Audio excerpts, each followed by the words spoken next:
Om Nithyanandam Paramasukadam Kevalam Jnanamurtim Dvandvaditam Gaganasadusham Tattvamasya Dilaksham Ekam Nityam Vimalamachalam Sarvedi Sakshibhutam Bhavaditam Trigunarahitam Sadgurum Tam Namami.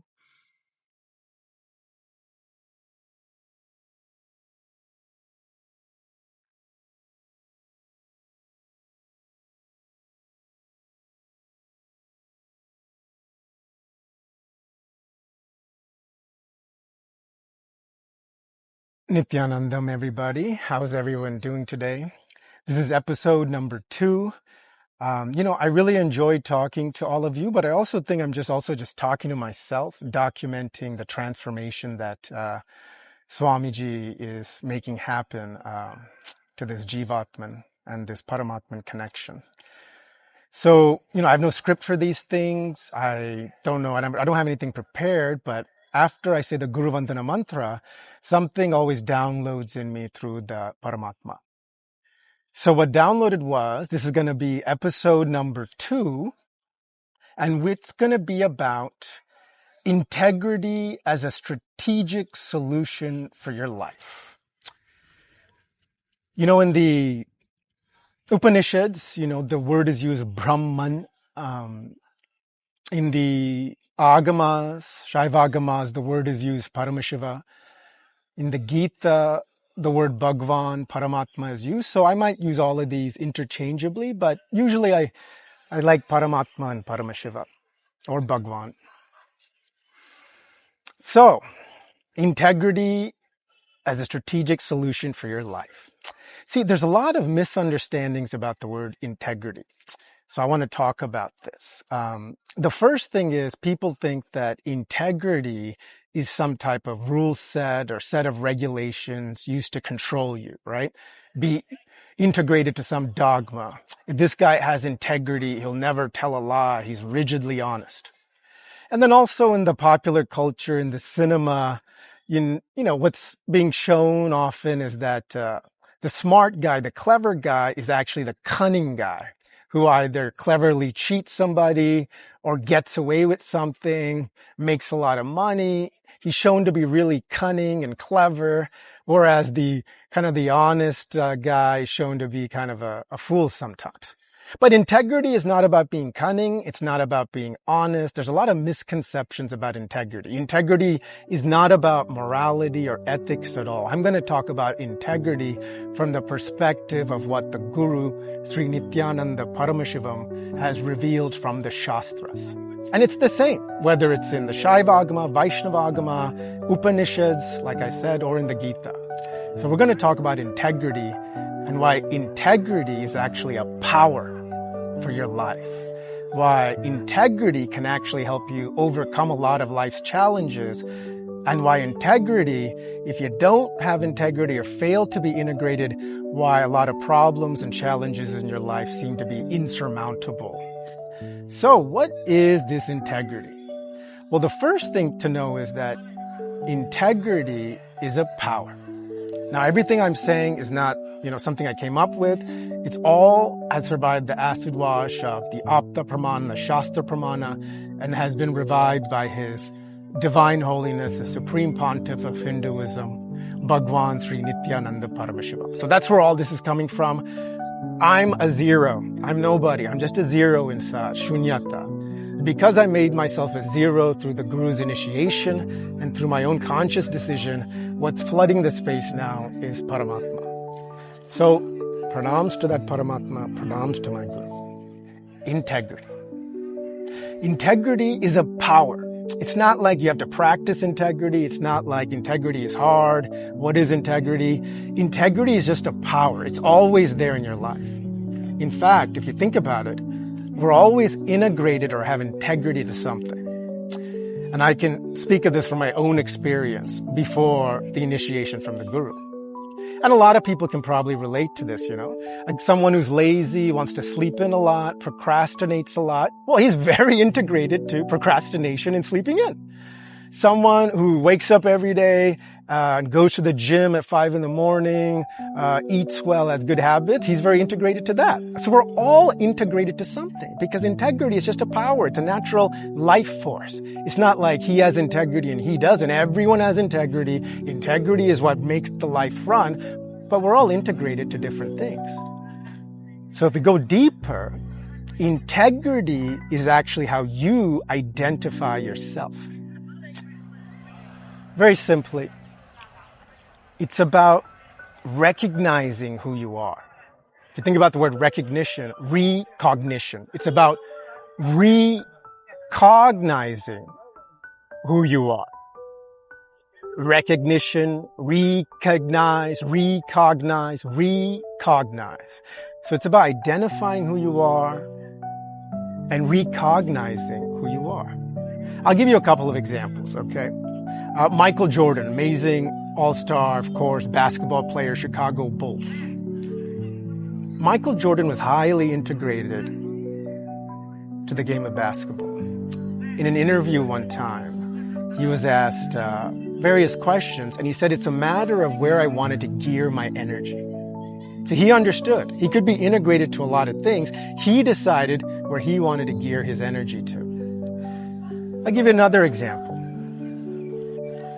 One of my friends, he loves to go out to the dance clubs, loves to drink, loves to smoke. And again, there's not a moral thing, ethical thing. Let him do him, right? And I can relate with that too. He's highly integrated to that. Someone else is highly integrated to yoga. Someone else is highly integrated to business. He loves doing startups. Someone else is highly integrated to being a foodie. They go around touring all sorts of restaurants all across the world, wanting to eat something, trying something new. Recall, integrity is how you identify yourself. I'm not talking about these surface level identities. I'm talking about deep inside. Who do you really want to be? Who do you think you are? We always hear this expression, hey, I'm the guy that doesn't like to run very much, or I'm the guy who's the life of the party. So we're actually consciously choosing how to identify ourselves. And based on that, we're integrating to that with a certain set of lifestyles and behaviors. So let's go deeper into what integrity is. It's a power. We all have it. We're all integrated to something. So when we look deep inside, it's about what do we want to be integrated to? And to answer that question, we go to the next question. Who do we want to be? As soon as we make that conscious decision of who we want to be, the natural power of integrity that runs this whole cosmos, that's the life breath of the Bhagavan, of the Paramatman, of the Paramashivam, naturally floods our body and we move in that direction. We gear our energy towards that direction. Integrity can either reveal to ourselves our highest possibility, highest potential, our highest self, and manifest the best life, the best version of ourselves, and make us live our best life, live our best version of ourselves, or it can go the other way. Integrity is a power. We go back to the Ramayana, Rama, Ravana. So many misconceptions about that. Ravana is a demon. Rama is an avatar, right? That's one story. The other story is, and now it's very popular in the anti-Hindu forces.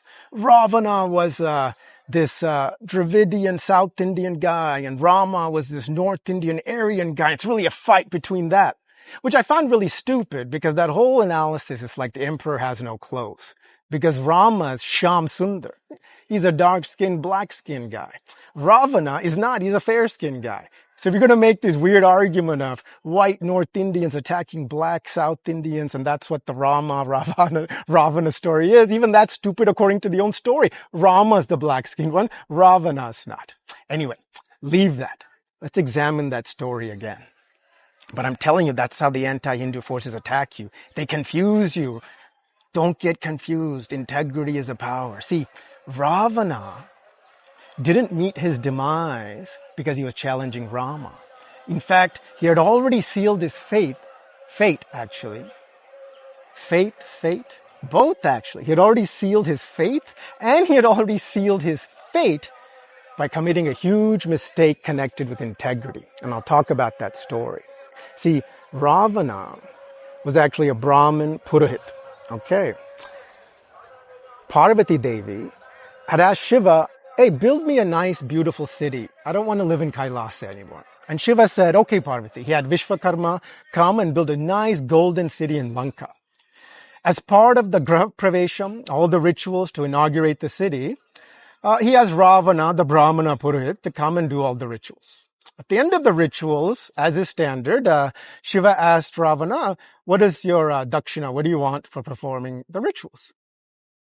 And Ravana, this cunning fellow, says, give me Lanka.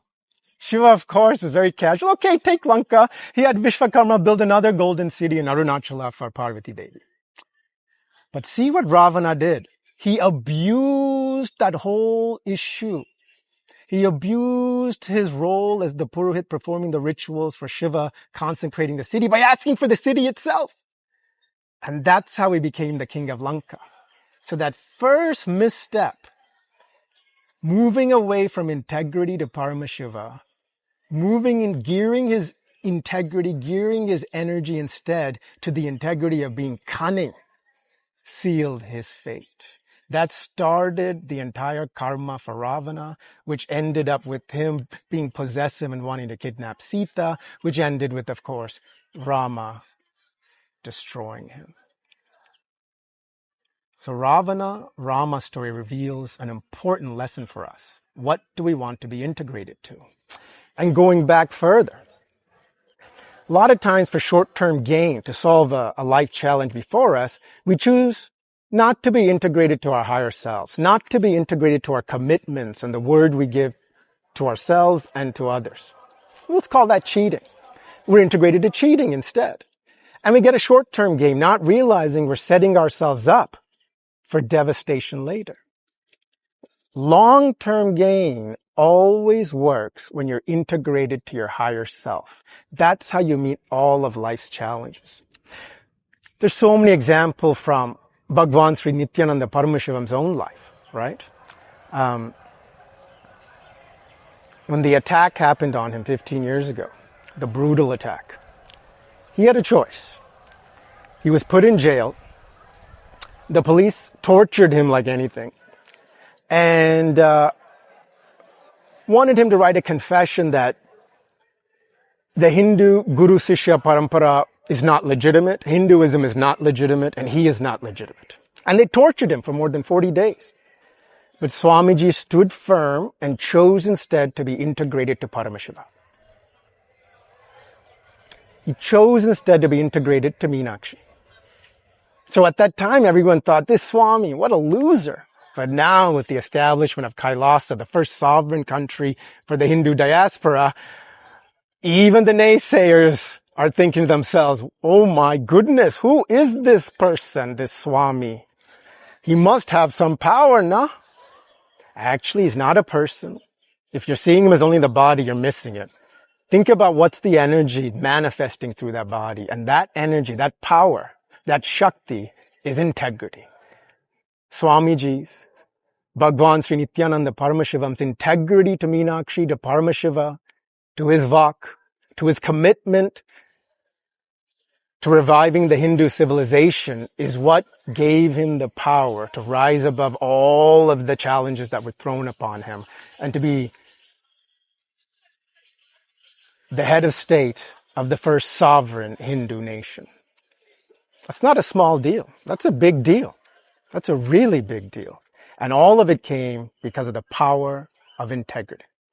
Even in my own life, I can think about all the times where, anytime I had some challenges in front of me, if I took the shortcut, chose not to be integrated to my highest self, not to be integrated to the Dharma, not to be integrated to the commitments I gave myself and to others, it seemed like I won short term, but I lost long term. I know a lot of people can relate to that. Think about, and this actually is a good example, Elon Musk and Donald Trump. Because again, integrity is not about morality, about ethics. People have a lot of different opinions about Elon Musk and Donald Trump, depending on which politics you like. But Elon Musk is highly integrated to the idea that he wants to take human civilization beyond the stars. So when Tesla suffered a setback, back in the early 2010s, 2011s, I might have the date wrong, but a long time back, he put his own money in to make sure the company survived despite the naysayers. Same thing with SpaceX. Same thing with the Boring Company, so on and so forth. Every time he faced a challenge, he went back and made his decisions based upon the integrity, his conscious integrity to the principle that he wanted to bring human civilization out of Earth and to the stars, into the cosmos. Same thing with Donald Trump. Think about after the first election, when all the lawfare was going against him, when he was being prosecuted, when the entire weight of the government was being thrown against him, when he was being called all sorts of bad names. He still remained highly integrated to the idea of America first, to free speech, to securing our borders, and he received the power to win the election. Again, integrity is not about ethics or morality or politics. Integrity is a power we all have. Whatever we choose to be integrated to, and we follow through to our own word, to our commitments, to our highest possibility, to our higher selves, the power of integrity will manifest that for us. Most of the time, we're integrated to confusion. We really don't know who we are, what we want. And sometimes we're scared to. Sometimes maybe we don't want to admit, I am integrated to sleep. I love sleep. I am integrated to being lazy. I love laziness. I am integrated to being this and that. All of that's okay. There's no moral judgment. Just look inside yourself deeply. Understand who do you really want to be. Be integrated to that.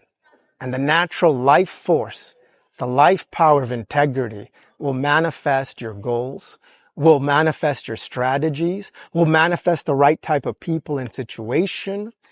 As Michael Jordan said, whatever you gear your energy towards, that's what's going to happen. So integrity is not hard. It's not difficult. It's just straightforward. I made a conscious decision to be integrated to the Hindu Shastras, integrated to the Guru, Bhagavan Sri Nithyananda Paramashivam, integrated to the revival of the Hindu civilization. And I made that conscious decision because of one simple thing, the immense practical utility value of Hindu Sanatana Dharma, the intense practical utility value of understanding and unleashing the power of integrity. It's a power. That power will manifest the goals you want. That power will help you overcome all of life's challenges. The power of integrity, especially if you're integrated to Guru and to Kailasa and integrated to the decision of making the Jivatman Paravatman link, then the Paramatman life force will add to the natural force of integrity inside the Jivatman, and it's a force multiplier. All challenges are easily overcome. Inside, there's none of this monkey mind business. It's just nice and peaceful. But outside, there's full energy.